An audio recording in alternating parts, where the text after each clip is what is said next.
UPyD ha presentado el escrito de acusación en relación a los hechos acaecidos el año 2010 en la Universidad Autónoma de Bellaterra, en el cual hubo un intento de agresión a Rosa Díez. Se ha presentado el escrito de acusación con penas de prisión contra los 5 imputados. 2 de ellos son miembros de la CUP, de la candidatura de Unidad Popular, uno de ellos concejal en el Ayuntamiento de Argentona y otro que ha sido miembro de las últimas candidaturas de las elecciones autonómicas. Las penas que se solicitan son penas de prisión y que, por tanto, en el caso de ser aceptadas estas peticiones, comportarían el cumplimiento de penas de reclusión.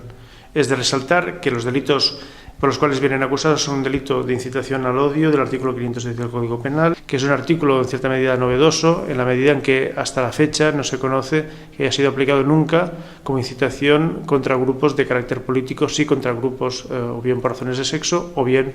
por razones de religión. Asimismo, vienen acusados por un delito de coacciones y por un delito de desórdenes públicos, lo cual pone de manifiesto cuál es la filosofía de estos grupos políticos, que es la ética de la violencia delante de otros grupos políticos que predican o hablan de la democracia en España.